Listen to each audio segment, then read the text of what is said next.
La maille. Ah oui, franchement, oui, la maille, oui. On va parler de Jacques Weber. Vous connaissez cet acteur? Oui, j'aime bien. Ce grand acteur, Jacques Weber, qui s'est emporté contre Donald Trump. Est-ce qu'on a l'extrait? Oui, merci. Moi, je suis absolument sidéré, estomaqué par la phasie qu'il y a autour de Trump, par la façon dont les gens acceptent. Moi, j'entends dans la rue, dans les bistrots, partout, finalement, il va faire bouger les choses, finalement, il va relever l'économie. Mais il y a une feuille de cigarette entre le nazisme et Trump. Trump est une ordure absolue, un danger absolu, non seulement pour son pays, mais pour le monde entier. Personne ne parle d'écologie. C'est en régression la prise en compte de l'écologie. Monsieur Bayrou n'a pas dit un mot sur l'écologie, par exemple. Alors quant à Trump, n'en parlons pas, l'Alaska, machin, on s'en fout. On est dans très grand danger à cause de quelques monstres, issus d'ailleurs, et c'est ça le grave problème, le très très grave problème qui est posé, issus de la démocratie. Pourquoi ? Parce que c'est la démocratie qui fait voter les gens, mais les votes, maintenant les gens ne votent pas en termes d'opinion, avec une opinion construite, raisonnée, intelligente, ils votent de façon pulsionnelle. Mais réveillons-nous, il faut que le monde descende dans la rue pour sortir cet horrible individu qu'est Trump. Ne pesons pas nos mots. C'est un gros dégueulasse qu'il faut écrabouiller, qu'il faut supprimer littéralement. Alors, Gauthier Lebret, moi je vais donner mon avis après, allez-y. Il y a plein de choses à dire. Déjà, il faut supprimer littéralement Trump, ça s'appelle un appel au meurtre. Ça serait un comédien de droite qui dirait ça sur une personnalité de gauche. La justice se serait déjà saisie du dossier et une enquête serait déjà ouverte. Ensuite, faire un parallèle entre Trump et le nazisme. Je trouve que c'est relativiser ce qu'est le nazisme. Surtout quand Jacques Weber dit ça, il est à quelques jours, puisque c'est aujourd'hui, du 80e anniversaire de la libération d'Auschwitz. Donc je trouve ça... Il a lu un texte en plus à cette occasion. Odieux de faire un parallèle entre Trump et le nazisme, c'est relativiser le nazisme. Et puis, Jacques Weber, c'est l'homme qui soutient Jean-Luc Mélenchon, qui a appelé à voter pour lui à la dernière présidentielle. Alors, voter pour Trump, ça serait pulsionnel, et voter Mélenchon, ça serait réfléchi. C'est évidemment... un deux poids deux mesures. Les gens peuvent avoir une idée construite et voter pour Trump, comme ils peuvent être dans la pulsion et voter Mélenchon. Il n'y a pas un vote qui éradique l'autre. Donc voilà, je trouve que donner des leçons sur un vote quand on a voté Mélenchon avec toutes... Il a voté Mélenchon? Oui, bien sûr, il a même appelé à voter pour lui, il a même fait sa campagne présidentielle. Jacques Weber, oui, absolument. Ah, bien. Absolument, C'est son droit. C'est son droit, oui. Bien sûr que son droit. Mais si vous voulez moi, donner des leçons de modération quand vous votez Mélenchon. Si je peux me permettre, Jacques Weber, excusez-moi, qui est un très grand acteur, tout ce que vous voulez, qui dit aux gens, réveillons-nous, il faut descendre dans la rue pour sortir Trump. Excusez-moi, croyez vraiment que Donald Trump... Il tremble. Tremble là, actuellement, il dit, il y a Jacques Weber qui a dit qu'il fallait qu'on sorte dans la rue. Non mais franchement, si je pouvais me permettre de répondre à Jacques Weber... l'écologie, bien sûr, c'est très important, mais il n'a pas compris que là, les Français, aujourd'hui, ils doivent d'abord penser à ce qu'ils vont manger dans une semaine. Donc l'écologie, bien sûr, c'est très important, mais les Français, les Américains, aujourd'hui, il y a un énorme problème économique partout. Donc forcément, pouvoir d'achat, exactement. Et sécuritaire. Sécuritaire. Oui, mais on peut parler de la sécurité parce que Bayrou, il a fait 30 secondes sur la sécurité dans son discours de politique générale qui a duré 1h30 aussi. Je lui reproche à Weber la comparaison avec le nazisme. Ouais. Bien sûr. Ça, c'est quelque chose qui m'a choqué, surtout Gauthier l'a dit, 80e anniversaire, libération d'Auschwitz. Par ailleurs, il est possible de contester Trump. Bien sûr. C'est-à-dire que si nous sommes pour la liberté, chacun peut aussi, s'il le souhaite, le supprimer là. Trouver le supprimer.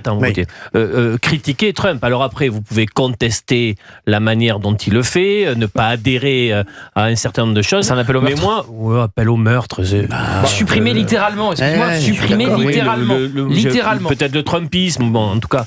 Mais non, mais il dit c'est un gros dégueulasse qu'il faut supprimer littéralement. Oui. Mais il faut quand même accepter qu'on puisse ne pas être dans l'adhésion de Trump. Moi, je trouve que Trump représente en effet un danger. Mais d'accord, mais de là à le nazifier. J'ai dit que j'étais contre. C'est le degré zéro de l'argument politique, en fait. Non, mais la nazification, c'est le degré zéro. Ça veut dire quand t'as rien à dire, tu dis ça. Et on n'en peut plus. Évidemment, c'est un immense artiste, un immense acteur de théâtre et tout ce que tu veux. Mais en fait, une sorte de mépris aussi pour les électeurs, des gens qui ont voté pour. Et alors, il y a l'argument, c'est en gros, Hitler, il a été élu démocratiquement. Et regardez ce qu'il a fait. Donc, en gros, Trump, il a été élu démocratiquement, donc il peut faire comme Hitler. Sauf que Trump, il a été élu, puis après, il a été dégagé, puis après il y a eu Biden, et puis il a été réélu en fait. Donc il faut respecter la démocratie qui est la plus grande démocratie du monde. C'est nos amis, les Américains, qui nous ont sauvés, nous, du péril de Hitler justement. Donc je trouve que c'est insupportable, ces artistes qui donnent comme ça la leçon. Avec les soviétiques. Oui, avec les soviétiques, mais exactement, comme ça. Mais voilà, pour moi c'est comme... Netanyahou et vraiment Netanyahou, je trouve que tout ce qu'il fait c'est catastrophique, mais nazifier Netanyahou, ça n'a aucun sens non plus. Geneviève, qu'est-ce que vous en pensez de Jacques Weber, s'il vous plaît? Je pense qu'il aurait dû quand même faire attention à ce qu'il disait. Il aurait dû faire attention quand même et puis faire preuve un petit peu de réserve parce qu'il faut surtout par les temps qui courent, il n'y a pas besoin de mettre d'huile sur le feu. Et qu'on entend ces grands intellectuels, ces grands comédiens parler aussi des dictateurs africains, du dictateur syrien, de ce qui se passe en Irak, en Afghanistan, qu'on les entend sur ces sujets au lieu de parler de Trump. C'est tellement facile de parler de Trump, évidemment. Moi, il y a plein de trucs que je déteste chez Trump, et Musk, n'en parlons pas, je l'ai toujours dit, mais ça ne sert à rien. Mais il y a quand même un petit truc qui se passe autour de Donald Trump en ce moment. C'est un état de grâce incroyable quand même, Gauthier Lebret. Oui, excusez-moi. Je vais prendre un seul exemple. Ce week-end, Donald Trump dit il faut que la Colombie reprenne ses migrants colombiens en situation irrégulière. La Colombie ne veut pas.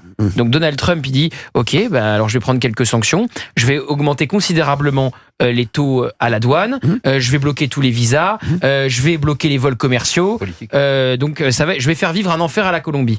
1 heure plus tard, le président colombien annonçait céder à Trump et envoyer l'avion présidentiel pour récupérer les migrants colombiens. Donc c'est du rapport de force. Et là, tout le monde l'a vu. C'est ce qu'il faut faire. Il y a même des gens au gouvernement qui sont sur cette ligne et qui se disent il faut expulser, donc faut faire expulser les OQTF, qui disent Trump ça peut faire rêver dans cette manière de créer un bras de fer avec un pays étranger. Non, et on a des forces nous, Gauthier. On peut faire ce rapport de force nous, avec l'Algérie. Avec l'Algérie, tu rigoles? Oui, bien sûr. Nous on n'est pas concernés par l'immigration colombienne. Non, on est concernés par l'immigration algérienne. Les droits de douane. Ça, oui, on a un peu trop de café. On a un peu trop de café. Sur l'Arabica. Sur les migrants colombiens, on n'est pas trop concernés. On est sur le café. Là, je sais qu'il y a le gringo là, qui était encore là la semaine dernière. Là, qui est très fort. C'est insupportable. Mais évidemment, sur l'Algérie, on peut le faire. Tu as entendu à l'instant Bruno Retailleau sur les. El Gringo nous a fait beaucoup de mal. Croyez-moi. Mais c'est incroyable. C'est vrai que sur les Colombiens, on n'est pas. Non, on est correct. Mais t'as entendu donc Bruno Retailleau sur l'Algérie. Absolument, les visas, tu peux faire pareil. Les taux de douane, tu peux faire pareil. Empêcher les dirigeants de ces pays de se faire soigner en France, une note de 40 millions d'euros qu'ils n'ont pas réglée. Gauthier, tu l'as dit, on le répète inlassablement. Qu'est-ce qui change? Qu'est-ce qui change? Le président. T'as d'un côté un président américain qui décide d'aller au bras de fer et qui n'en a rien à faire, et de l'autre t'as un président qui tremble. Voilà, j'attends de voir dans quelques mois comment se comporteront les soutiens de Trump en France. Je parle notamment de reconquête. Quand nous aurons les conséquences de la guerre commerciale, parce qu'elle va être. Mais c'est deux sujets différents. Mais c'est deux sujets complètement différents. Rude, mais y compris. Je termine juste. Mais parce qu'ils sont d'accord avec la politique de Trump. Je termine juste. Il y a aussi beaucoup d'économistes qui disent que ce qu'il va faire sur les tarifs douaniers, sur cette guerre commerciale, peut amener à un retour de l'inflation aux États-Unis. Nous verrons. Là, vous êtes en train, pour certains, de tout concéder à Trump, de perdre tout esprit critique. En tout cas, moi, j'attends que vous puissiez dégriser un peu. Dans quelques mois, peut-être. Excusez-moi, quand on voit Donald Trump d'un côté et François Bayrou de l'autre, excusez-moi, c'est Avatar contre le bonheur et dans le pré. Donc, s'il vous plaît, merci. Excusez-moi, on a pris un exemple précis. Pourquoi vous parlez de le bonheur? On a pris un exemple précis sur l'immigration d'un président qui décide d'aller au bras de fer avec un pays. Star Wars contre la guerre des boutons. On a pris un exemple ultra précis sur les taux douaniers que Trump va infliger à la France. Oui. Vous voyez bien qu'on est des gugus, vous le voyez bien. Non mais sans rigoler. Non mais c'est vrai. C'est Luke Skywalker contre Petit Gibus. Non, franchement. Trump face à la Colombie, il a dit droit de douane à 25%, interdiction de voyager, suspension des visas, inspection renforcée des douanes et autres sanctions financières. 1 heure plus tard, le président colombien cédait. Donc c'est de la volonté politique. On peut reconnaître ça, tout en disant qu'on est inquiet pour le monde viticole, le monde du champagne en France, qui va se prendre des taux douaniers dans la tronche, effectivement. Mais on n'est pas, on doit pas dégriser. Ils sont pas pleins de Colombiens, en fait. Tu vois bien qu'il y a aussi une réalité politique et sociétale en France, avec beaucoup quand même de binationaux ou de gens d'origine algérienne. Les enjeux sont quand même pas les mêmes. En fait, l'histoire n'est pas la même entre les États-Unis, la Colombie et la France et l'Algérie. Enfin, quand même, Gauthier, tu sais ça. Déjà, j'aimerais que tu aies les chiffres sur le nombre de Colombiens en situation irrégulière présents aux États-Unis. Je pense qu'il y a une vraie immigration d'Amérique latine aux États-Unis et que Trump veut régler ce dossier-là. Donc je suis absolument pas sûr que proportionnellement l'Amérique latine et l'Algérie, on puisse pas faire un parallèle entre la France et l'Algérie et les États-Unis et l'Amérique latine. Excuse-moi, l'Amérique latine ici.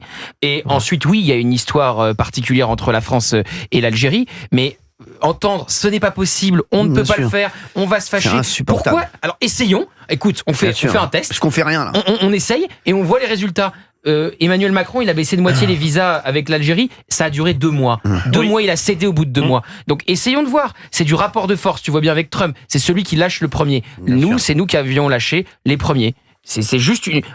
Quand t'as Bruno Retailleau pendant 1 heure qui te dit que c'est possible, pourquoi tu ne me crois pas moi à la limite, mais pourquoi tu crois pas le ministre de l'Intérieur ? Moi je te crois que toi, Gauthier. Oh là là. Wow. Essayons au moins, essayons. Bien sûr, il a raison, essayons. Il faut essayer, Cyril. Il y a Diego qui est avec nous, d'Île-de-France. Bonjour Diego. Allô, bonjour. Merci d'être avec nous sur Europe 1, Diego. Dites-nous ce que vous pensez de ce qu'a dit Jacques Weber. Franchement, je suis très choqué parce que c'est un immense acteur. C'est un immense acteur, c'est un immense artiste. Je l'ai connu dans les années 70. Enfin, moi, j'ai que 41 ans, mais dans le film, justement, sur la guerre d'Algérie, justement, où il faisait le premier rôle avec le père de Benjamin Castaldi et et celui qui fait Capitaine Magellan, là, le rouquin. Ah oui. Excusez-moi, le roux. Commissaire Magellan, Capitaine Magellan, mais commissaire Magellan. Voilà, c'est ça. Et un homme cultivé comme ça qui dit quelque chose comme ça me choque. C'est choquant, quoi. Vous trouvez qu'il va trop loin ? Il a été trop loin, vous trouvez ?